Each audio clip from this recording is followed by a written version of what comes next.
మీరు తెలుగు సరిగ్గా మాట్లాడరు. కేసీఆర్ గారు తెలంగాణ స్లాగ్లో అంత ఇదిగా ప్రజలను ఆకట్టుకుంటే ఎలా మాట్లాడతారు? ఆయనకున్న బలమే అది. మీరు కేసీఆర్ గారితో డిబేట్ కూర్చుంటారా? కూర్చుంటాను, రామనండి, కూర్చుందాం. డిబేట్ అంటే 2 గంటలు మాట్లాడే డిబేట్ కాదు అది. ఓన్లీ నేను చెప్పేది ఏమంటే ఎక్కువ కాదు 10 ప్రశ్నలు ఆడతాను ఆయనతోటి. ఆ 10 ప్రశ్నలకు ఆయన సూటిగా సమాధానం, మీరు సూటి అంటారు కదా, ఆ సూటిగా సమాధానం ఏమండి చెప్పండి. ఆ ప్రశ్నలు ఏంటో నేను ఇప్పుడు మీకు చెప్పాను, అది మీకు చెప్పాను. ఆయనకు కావాలంటే పంపిస్తాను, ఫస్ట్ పంపించేస్తాను, అది చూసుకొని రామనండి. పరేడ్ గ్రౌండ్ నేను బుక్ చేస్తాను. నువ్వు ఇవాళ సీఎం ఉన్నావు, పోలీసు, మెషినరీ, అంత వ్యవస్థ నీ దగ్గర ఉన్నది, నా దగ్గర ఏం లేదు. నువ్వు రా, ఆడ కూర్చుందాం, లై డిటెక్టర్ టెస్ట్ కింద కూర్చుందాం. నువ్వు అబద్ధం చెప్తే నువ్వు జనాలకు క్షమాపణ అడగాలి. నేను అడిగేది ఏం లేదు, నువ్వు క్షమాపణ అడగాలి. నేను తప్పుగా నీకు చెప్తే నేను బ్యాగ్ సదురుకొని వస్తా, తెలంగాణ ఇడిచి వెళ్ళిపోతాను, మళ్ళీ ఈ తెలంగాణ గడ్డకు రాను. ఇవన్నీ మోసాలండి, పచ్చి మోసం, ప్రతి మాట అబద్ధం, పచ్చి మోసం అంటే చంద్రశేఖర్. ఇంకా ఓపెన్గా ఏం చెప్పలేను నేను. ఆయనకు నిజంగా ఏమైనా చేయాలని ఉంటే నీ దగ్గర 4 సంవత్సరాలు ఉండే. ఈ 4 సంవత్సరాలు నువ్వు ఏం సాదుకున్నావు? ఏం సాదుకున్నావు? మంచి డబ్బు సాదుకున్నావు, 2 లక్షల స్క్వేర్ ఫీట్ ఇల్లు సాదుకున్నావు, ఒక 300 మంది నీకు సెక్యూరిటీలో ఉన్నట్టు సాదుకున్నావు. అది కరెక్టే. ప్రజలు ఏం సాదుకున్నారు? ఇవాళ పేపర్ చూస్తే నేను చెప్పాను కదండి, 2 చచ్చిపోయారు ఫార్మర్స్. నువ్వు గిట్ట ఏమైనా చేసి ఉంటే వాళ్ళు చచ్చిపోయే వాళ్ళకి అవసరం ఎందుకు వస్తుంది?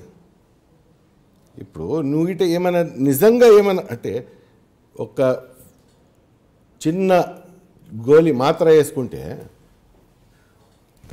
జ్వరం తగ్గిపోతుంది. అది తగ్గని పక్షంలో వేరే మాత్ర వేసుకుంటావు, దానితోనే తగ్గిపోతుంది. నువ్వు ఆల్టర్నేట్గా ఏమైనా చేసినావా? ఏం చేయలేదు.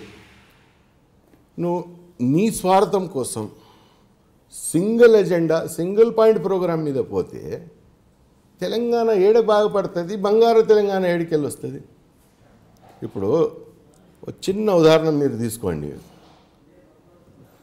అవన్నీ పక్కకు పెట్టేయండి. ఆయన నిన్న బడ్జెట్లో అనౌన్స్ చేశాడు, ఎన్ని 2000 crores, నేను 2000 కోట్లు నేను మైనారిటీస్కి ఇస్తున్నానని. నీ 4 సంవత్సరాల టైంలో ఒక్కసారి నాకు చూపించండి, ఇచ్చిన అలొకేట్ అయిన డబ్బు వాడింది. ఫస్ట్ ఇయర్ 1000 crores అనౌన్స్మెంట్ అయింది, దాంట్లో వాడింది ఎంత?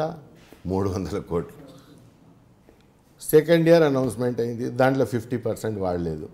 అంటే నువ్వు పోకిరి ఎందుకు చేస్తున్నావు? అబద్ధాలు ఎందుకు చెప్తున్నావు?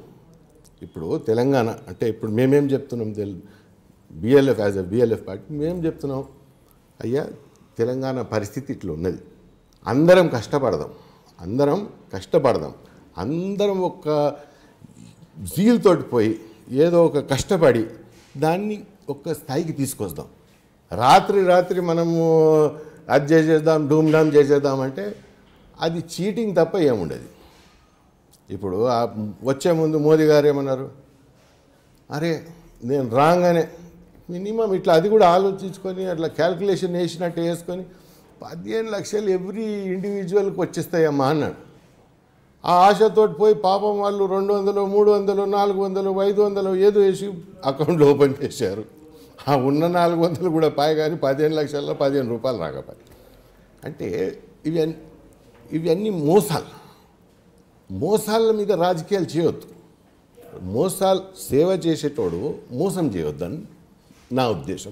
That is my personal feeling and that is my gut feeling also.